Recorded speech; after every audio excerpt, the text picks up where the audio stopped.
Program called Evernote, and I love it. I pay for it. It's one of the only phone apps type softwares that I pay for, and it's $50 a year, and I think it's worth every penny.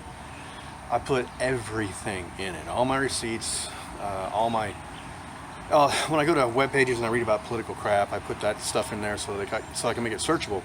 And if you use the app for Chrome, for example, it will when you do a search, it'll also show you your Evernote stuff off to the side. This is, by the way, this is what you have in Evernote that's on this topic. No, they're not a sponsor. I wish they would sponsor. I'd love to get a couple of free months out of them. It's just a product I use and enjoy, and I use it for everything.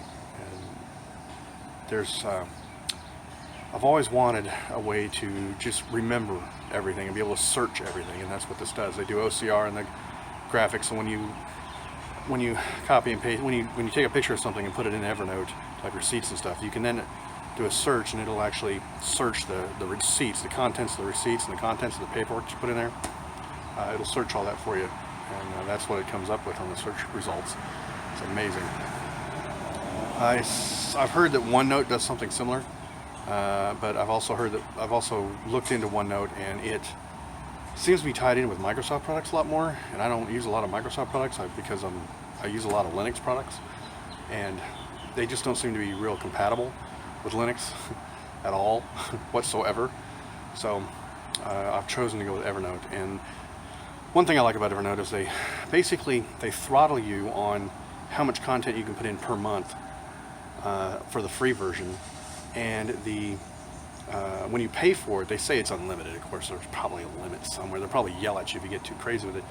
But I mean, I stuff it full of stuff. I put pictures. I put all kinds of stuff. It just everything that crosses my desk that is something I think maybe I ought to keep that. I take a picture of it, stick it in Evernote, and I've never gotten yelled at for the amount of space. So I've also heard that Microsoft charges something like $90 a year for a fixed amount of space, and they get paid more for more space. Well, of course you're going to fill up that space eventually, but I don't know. Google does the same thing. They want to charge for a fixed space, but I really like you can add so much every month kind of thing.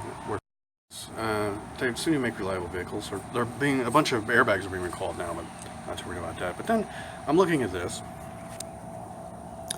I don't know if it's coming out, how well it's coming out on camera, but this is I've seen this on jets. This is protruding out, and I guess it's to break the air flow up that goes around the vehicle. But I've seen these on jets, and that's what they're for, is to help break the sound barrier, because there's a sheen of air traveling across the surface of the vehicle, and it actually causes the air to hold on to the vehicle and increases the amount of friction. And what I'm looking at is this, wondering, does that really make any freaking difference? I know the Mythbusters did a thing where they covered a car in a bunch of clay and actually put divots in the clay like a golf ball, and they helped the airflow, and it worked. And I just don't see this doing that, though. This doesn't seem like it's near enough. You'd have to cover the car in those to make a real difference, in my opinion. And I wonder if it's just there for looks or if it actually does anything. This is legal. I mean, they're blocking the intersection, basically. People get stacked up on this intersection, and the buses are blocking people. And you see a bunch of almost wrecks every day. This can't be right.